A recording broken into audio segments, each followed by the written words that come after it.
You're now listening to Can't Feel the Heat, the Coachella Valley Music and Arts Festival unofficial podcast, the #1 Coachella podcast on the internet. Our mission is to explore the complexities of Coachella, covering the news, music, artists, technology, and business of the greatest music festival in the world. Subscribe to this podcast, follow us on Instagram at Can't Feel the Heat, and visit our website at www.can'tfeeltheheat.com. Can't Feel the Heat is produced by Tom Nash in Redondo Beach, California. Welcome back to Can't Feel the Heat, the unofficial Coachella podcast. I'm Tom Nash. Vanessa Franko is the co-host.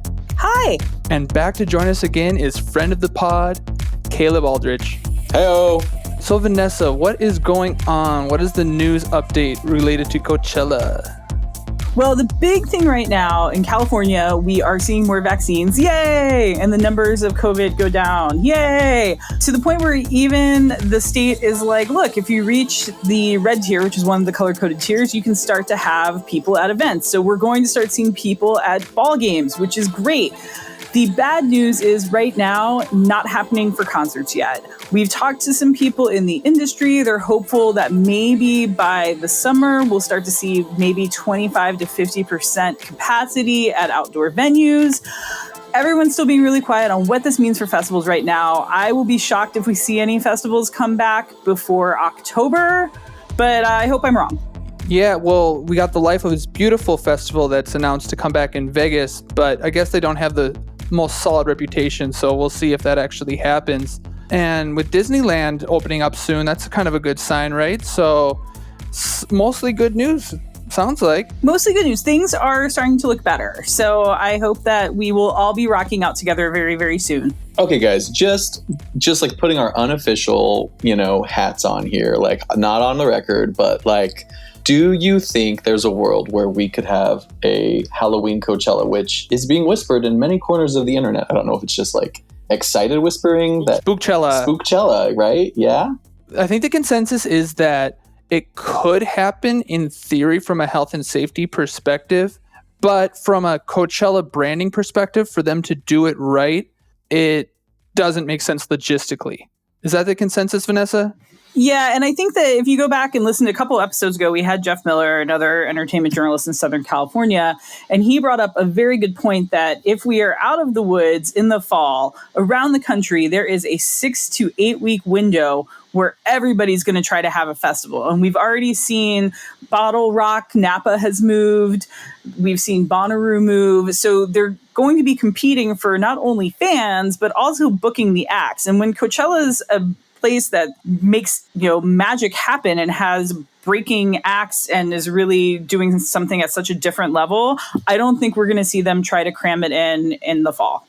Yeah, so we feel most likely, and I think deep in my heart, I feel it too, but like maybe part of me is like, no, it could happen. We could get a Halloween Coachella in October here in LA because really we have the best weather. So like there's not going to be a lot of competition in that window if it happens. I wonder if we will actually see something different from Golden Voice, right? Like, so they don't use the Coachella brand, but it's like, we are the people who brought you Coachella and we are doing this. And maybe it's limited to people in Southern California or in the state, keeping in mind all the health regulations. And maybe we see that because they are approved to have festivals on 2 weekends in October. Like that goes way back from before Desert Trip. So they've got dates there. Maybe it'll happen. Oh, I like it. So the other big news is that Daft Punk announced that they have broken up. So this is a Daft Punk themed episode where we're going to kind of share our memories, thoughts about Daft Punk, and then kind of explore the Daft Punk family tree and the influence there on Coachella. So Daft Punk played in 2006. They closed the Sahara Tent on Saturday. And as everyone knows, they brought out a LED triangle, a pyramid. And my initial thought was, as someone who liked rock in the 2000s, I wasn't that into going to see electronic music, especially because I thought it would be kind of boring just watching people DJs. And I feel like there's this mythology about how Daft Punk changed that and how when they brought out this LED triangle, it just kind of made EDM such a visual cultural experience. But Vanessa did a little research, and it seemed like at the time, it didn't really make the impact immediately. It's more of like the mythology that's been communicated over the years. Is that right, Vanessa? Yeah, so I put on my deep dive investigative reporter hat today, and I went back and looked at all of the local media and the national media, and what did they say about this Daft Punk show? Now, something that's really interesting is that almost everybody didn't dedicate more than a paragraph or two about this for something that ends up becoming this larger than life experience that is referenced, like I think it gets like 5 minutes in the Coachella documentary that came out last year. People are barely talking about it. And the LA Times had something really interesting because they had not only a regular review, but they had a review just about the dance music. And most of it focused on Madonna, who was in the Sahara Tent, I think, the next night. But something that struck me as really interesting is Steve Baltin, who's been covering Coachella forever for a bunch of different outlets, and like he was freelancing for the Times in 2006. He acknowledges that Daft Punk, they are the most requested dance headliner on the message boards for Coachella, and that people were really excited about that. That all makes sense, right? That checks out. Everyone's like, I mean, for everybody always wants Daft Punk from before, from now.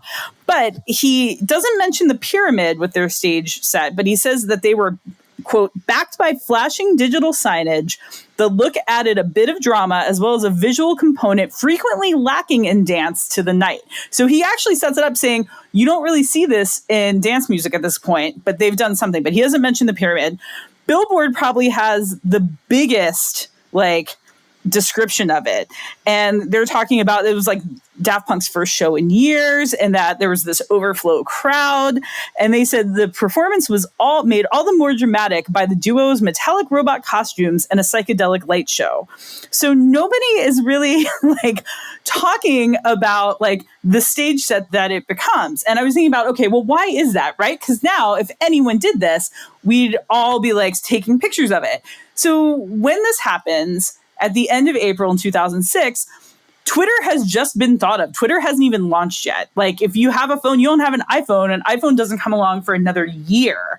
So this is kind of the last big Coachella event that isn't all over social media. It's before we have social media influencers. There's no such thing as Instagram at this point. So everybody who is there is there with their Blackberries and their sidekicks and texting friends about it rather than posting about it on the internet. And I'm absolutely fascinated by that.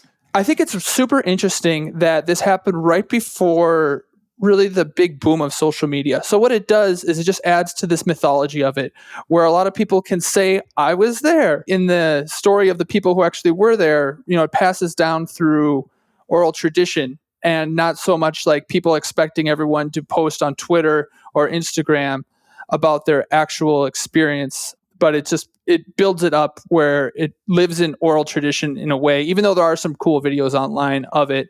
So people were taking videos at that time. But Caleb, I know that you were at Coachella that day and you just barely missed the show, right? Luckily, there were cave drawings that I was able to look at afterwards. So,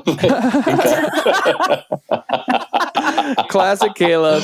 Actually, it was this thing where, I might have touched on this last time, but the next day, it was in the air. It was all anyone could talk about everywhere you were. So it permeated the whole festival the next day. So the legend began immediately on the grounds in word of mouth. And so much so that me and my friends went to the dance tent that afternoon, just well, let's see what's happening in here. Maybe we'll catch the runoff. And the energy in that dance tent that Sunday afternoon was palpable. There was a lot of excitement. There were a lot of people dancing that I feel I wouldn't have seen before. I remember seeing these 4 very kind of rock head guys that were probably there to see Tool, but they were just getting down dancing in the tent that afternoon to some Australian, dance music. So I think they really did set the tone kind of immediately. Daft Punk pretty much changed Coachella.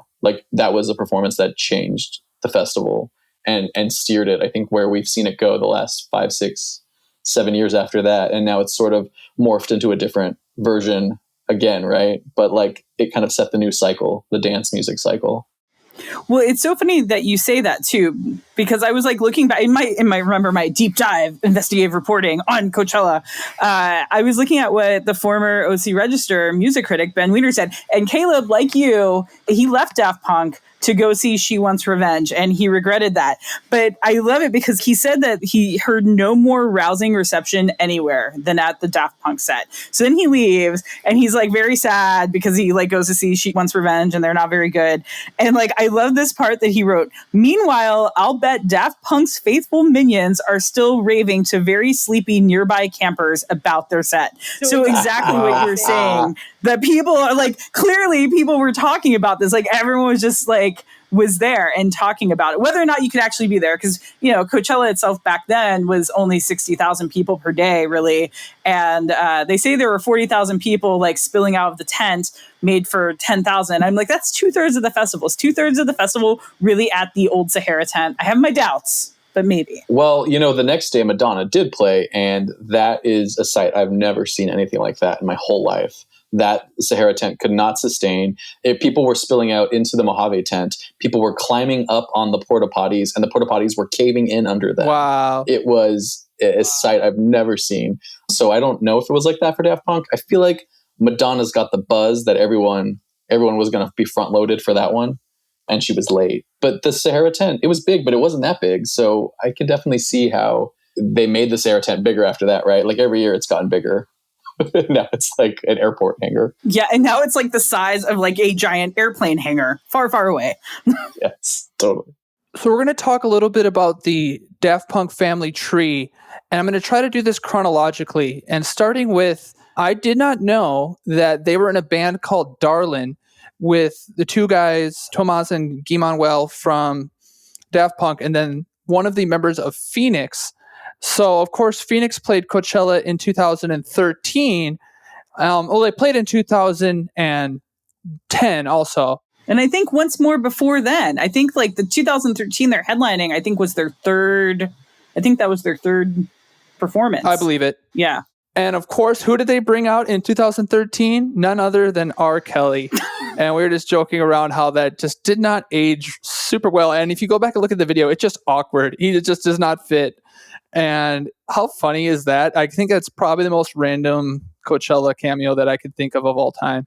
That has to be. And they did Ignition. Like, it was weird. I just remember thinking, like, why? Like, is it just because, like, you know, the French are, like, amused by funny? Maybe they really like the Trapped in the Closet series that R. Kelly did, the whole videos. Like, I don't know. Like, I still don't understand. If I ever get to interview Phoenix again, I'm going to ask that. Be like, please just explain. What is the story there? Yeah.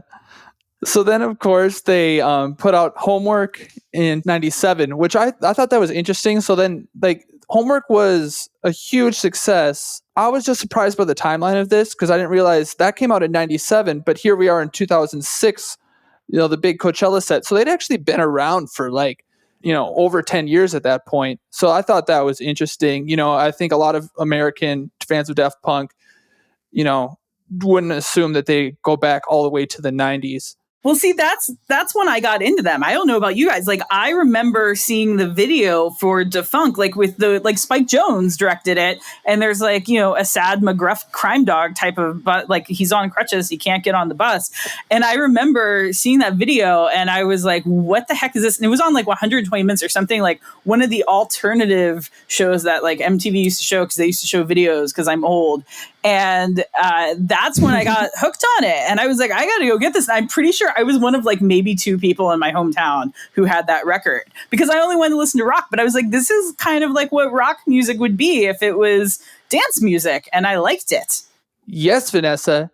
You were on top of it in 97. I love it. Me too. We and in Colorado, where I was from, the rock station there, 93.3 KTCL, they would play Daft Punk. It was like in the rotation, and I loved it. Around the World, and in 2000, One More Time came out, and man, that was like my senior year of high school. That was the banger. That was the spring trip to Mazatlan, Mexico. That was the song you heard the whole week, was One More Time. That is like the song of my senior year. So even for someone that like really didn't listen to much dance music as a kid, that Daft Punk permeated that. They did they were robots that rocked. Which, I mean, makes sense. If you go back and listen to that, they started out of that kind of indie rock band, Darlin'. And if you, like, they have it on YouTube. If you go to YouTube, you can listen to it. And, like, it's like the one song is very, like, you can kind of hear the beginnings of what becomes Phoenix and then, like, kind of what becomes Daft Punk. Thomas, we were talking about this, Tom, like, about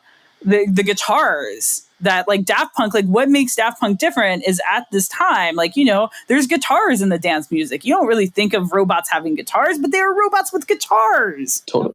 Absolutely, yeah. And I think that brings me to the album Discovery, which came out in 2001. It just has this epic guitar solo on the song called Aerodynamic. So they really were, like, the perfect entry point to EDM from people coming from rock music, which was just a lot more popular at the time, right? Totally. There's a movie, I don't know if you guys have heard it. It's called Eden. It's from 2014, and it's about a DJ in France. It's a French film, and like an up-and-coming DJ. And there is this runner of how he's always, like, running into Daft Punk, like, locally. It's a great film. It's this great kind of, like, look at, like, the rise of, like, DJ culture in the 90s. And two of the characters are literally the guys from Daft Punk, and it's definitely worth filling in your Daft Punk knowledge. Like, are they dressed as the robots at that point, or are they, like, everyday people? No. They're just two guys playing at, like, house parties. And there's, like, this moment where the guys are playing and they get, like, the house party going. And it is what motivates the main character in the film to like, want to start learning how to DJ. It's great. It's got Greta Gerwig in it, too, as, like, the American love interest. It's a very fascinating film if you get a chance. But it captures that Daft Punkness of, like, they were just good, and they were just these little local legends that gradually, you know, became bigger and really big.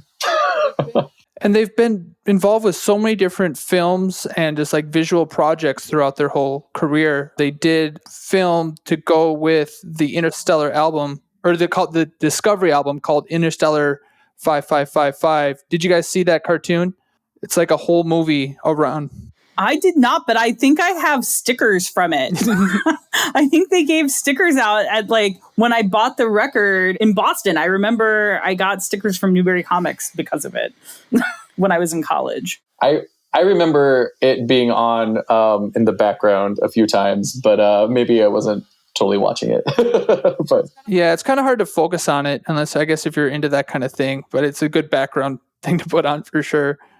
So they were kind of riding high off of their first two albums, and then I guess their third album, Human After All, isn't considered as big of a hit, a little bit more aggressive and on the rock side. Do you guys have any thoughts on that one, Human After All? Well, that's the one that they toured Coachella with, right? Yeah, I mean, that would have been their most recent album coming into Coachella for sure. Yeah, I think in some ways it was almost like they were kind of out to, like, revitalize. I think maybe, you know, it wasn't as received that well, and they kind of responded by doing this thing where they mixed their music into these new kind of mashups to, like, make that performance. That's exactly what happened, yeah. And then also what happened is the LCD sound system, Daft Punk's Coming Over to My House, helped kind of keep them in the conversation, even though maybe they had lost a little steam after the third album, but they were kind of made super hit by that song, of course, as well, which is a great song by LCD Sound System. Well, I think what's really interesting about that record, right? Like, you've got Television Rules the Nation, which I think is a great song. I love that song. And I went back and, like, watched, like, the people compiled the phone video from the 2006 Coachella. And what strikes me is that, okay, so 2006, Daft Punk is there. 2007, Justice, another French, like, electro house group, is they make their first show ever is at Coachella in the Sahara Tent. And it just struck me that, like, Justice was kind of like Daft Punk, like, 2.0 in a lot of ways for me.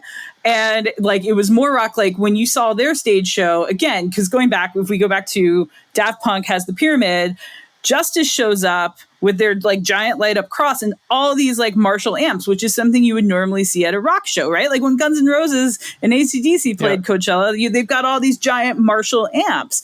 And then you're seeing Justice have that. And so that's what I always think of, because I feel like that record from Daft Punk is kind of, I kind of remember listening to it at the time, but I got really into that Justice record. And now that I go back and listen to it, I'm like, well, Justice just totally picked up the torch from that Daft Punk record and from Daft Punk, like, playing Coachella in 2006. Absolutely. That's definitely, I feel like Justice is sort of the heir apparent to Daft Punk in so many ways. The combination of dance music and the rock sound and the way that they can mix their music in together so seamlessly. They like create new songs out of putting two songs together.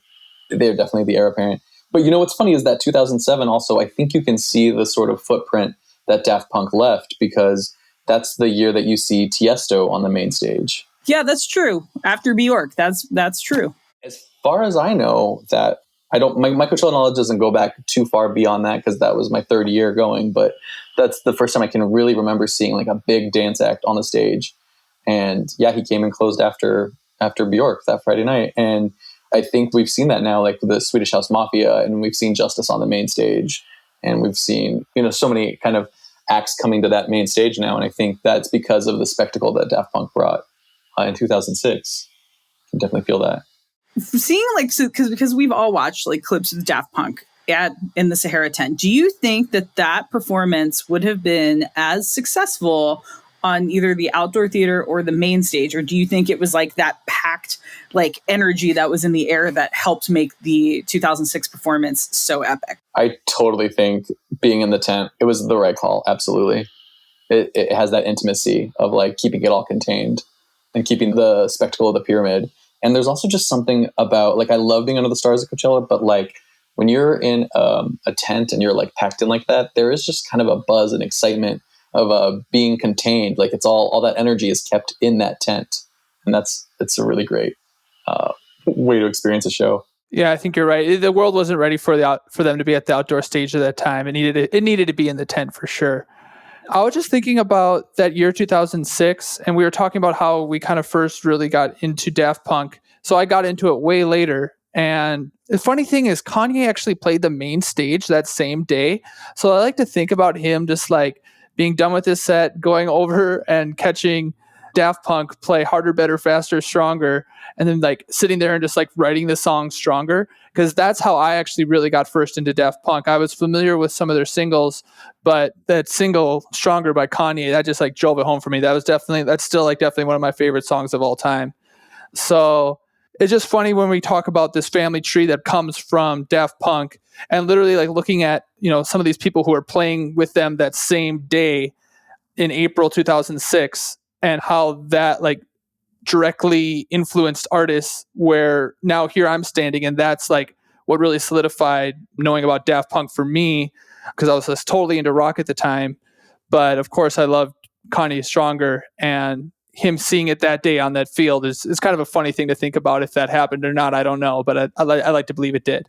A little fan fiction there. I like it. I'm into it. Fan fiction. Yep. I like it. It would be good. But yeah, I mean, like if you like, we were talking about the family tree, and like someone even more modern, like who's headlined Coachella in more recent years, right? Well, Kanye goes on to headline Coachella in 2011, and he plays Stronger, but without Daft Punk there.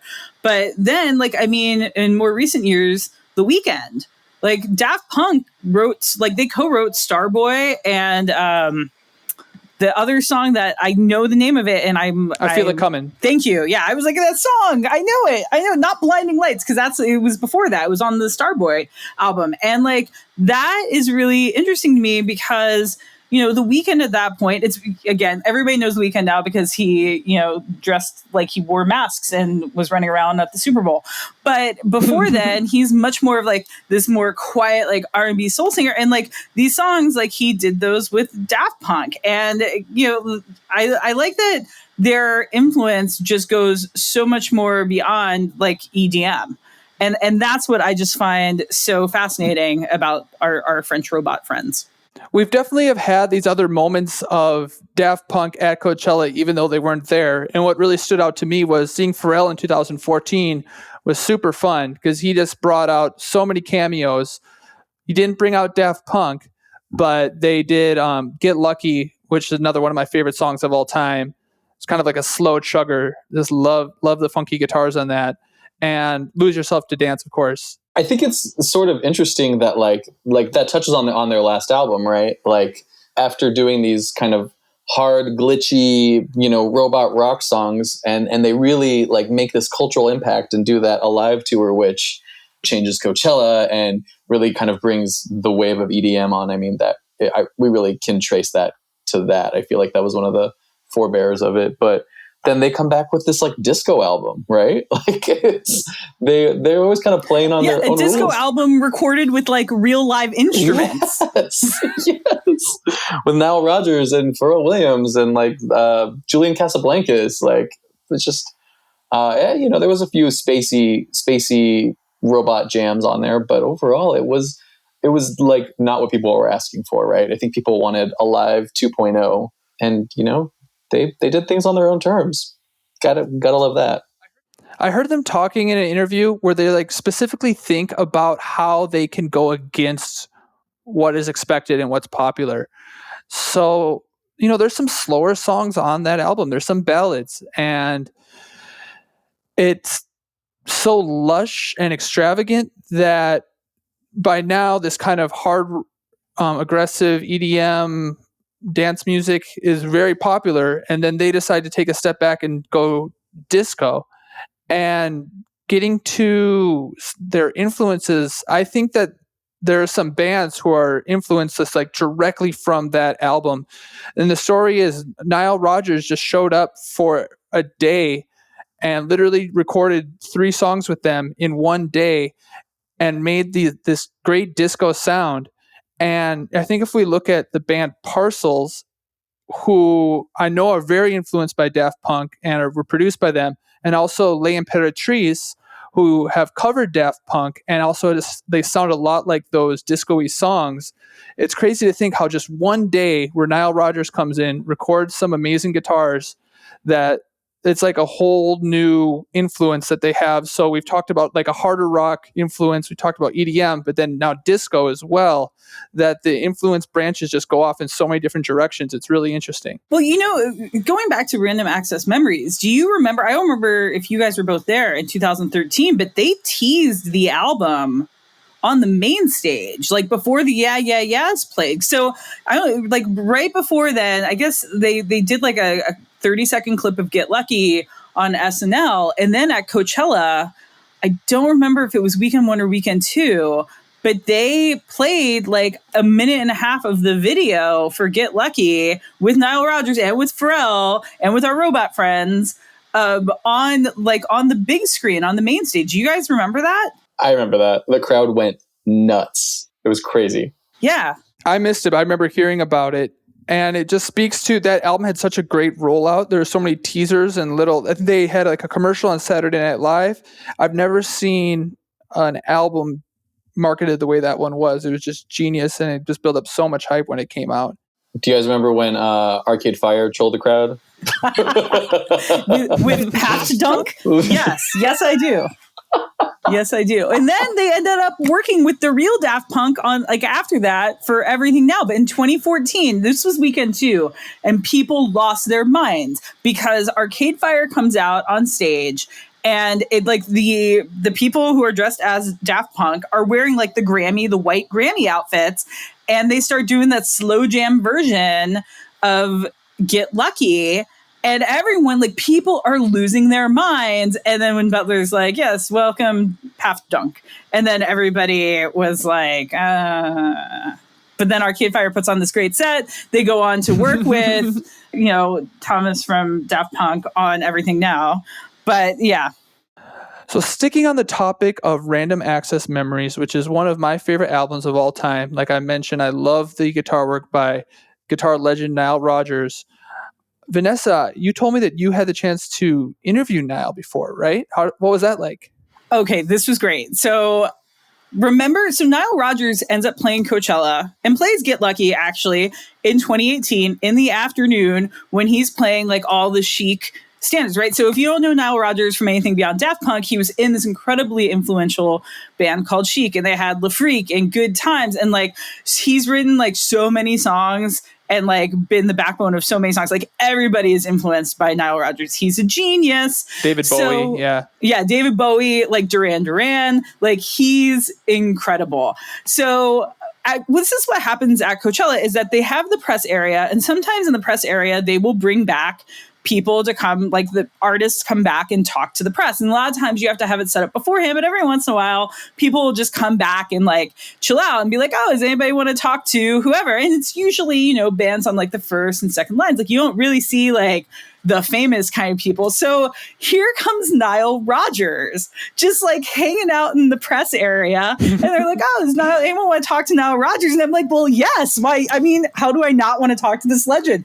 So it's hilarious because at this point, my team, like half of them are there and everyone's just like staring because we're like, it's Nile Rodgers. And we're all trying to be like, be cool, right? Because, you know, a lot of us have been covering this for a long time. You don't really get starstruck, but it's like talking to Nile Rodgers. He like literally pulls up a folding chair at our like little folding table. The people, the press folks at Golden Voice do a great job. They put down like tablecloths to make it a little more homey. But like there's actually like a photo of like me just sitting and talking with Nile Rodgers on these folding chairs. Like he looks like he's one of our members of the crew, and we're talking about like him working with Eric Clapton and just so many things. And he was like the coolest dude ever. And I was like, this like bucket list interview. He was so nice, so gracious. I want to see him back at every Coachella. I think that we should just have Nile Rodgers everywhere all the time. Yes, you should play every Coachella. That'd be so good. Every Coachella. And then, you know what? Nile Rodgers can be the guy who gets Daft Punk back together. Because here's my thinking.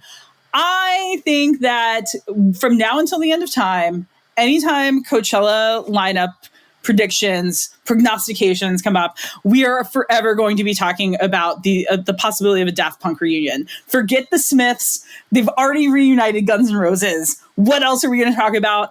Daft Punk. That is my prediction. From now until the end of time, as long as Coachella exists, we will always be talking about the possibility of a Daft Punk reunion at Coachella, and it will be even bigger than the Pyramid. Yeah, it's like I feel like the reunion's just like more likely to happen now than less likely because they've just framed it and set the stage for it. I saw one meme that it's like they hadn't released an album in 8 years, and it's the most French thing of all time to not do your job for 8 years and then quit. And I thought that was kind of funny because it's like, you know, Random Access Memories was a long time ago now, and the songs with The Weeknd were cool. I like those songs. It could have done a lot more, but you know, they're just a couple singles, and it really didn't mean anything to me personally when I heard about the breakup, because it's like, yeah, man, like I've been waiting, like I had no expectation of anything from them, and I felt like they were broken up. And I feel like for me, Daft Punk's always kind of lived in this not fully alive state that I don't have like an attachment to them as being like a real relevant act. Maybe because if they would have toured on they're robots. Exactly. Like maybe if they would have toured with Random Access Memories, but to me that whole album just felt like it existed as an album and not as like an actual band or act that I would ever see that was current. It was just like an artifact of a perfect album, but they didn't feel like they were like alive and touring, so I never got that attachment to them. Well, of course I got into them later on. But what do you think, Caleb? Well, it's funny you said that about Random Access Memories because, you know, my friend pointed out the other day, it seems like the only, you know, album that's it won Best Album at the Grammys that year, correct? Yeah. Like it's the only album that won Best Album that like no one will ever hear live. Like it's such a strange kind of artifact. I mean, maybe there's another one or two, but you know, most albums get toured and not that one. And definitely, you know, not the one that won Best Album. So it's kind of Daft Punk doing things on Daft Punk's way. I think they were always that band that like, whenever you see the like, oh, who do you want to headline Coachella? Who do you want to come back? Like Daft Punk. Everyone says Daft Punk. They're like the great white whale at Coachella to come back. And you're right. Like them saying goodbye makes it even more like you want that magic, that Coachella reunion magic. But, you know, the other rumor going around is that one of the gentlemen in Daft Punk has been battling hearing loss for a while, and that's why they haven't done any touring. He doesn't want to damage that any further. If that's true, then you know you have to respect it. That could just be part of the lore of Daft Punk. There's plenty of that to go around. But otherwise, that's them going out on their terms, doing things their way. And you know, if we never see them again, then I think we should raise a glass, pour one out for them, because they really did. I mean, they changed Coachella. They changed music. They personally changed my life. I mean, They made me fall in love with dance music. They made me want to get on the dance floor and, you know, be king of the dance floor sometimes. Thanks, Daft Punk. And they made me want to play music. So I think toasting them and thanking them is the perfect way to kind of end the Daft Punk conversation if you're into it. Here's one. Here's to Daft Punk. Beep, boop, boop, beep, beep. Thanks, robots. Lose yourself to Daft Punk. Thanks, guys. That does it for this episode. Thanks, Caleb, for coming back. Please subscribe to the podcast and follow us on Instagram at Can't Feel the Heat, and check out our website, www.can'tfeeltheheat.com.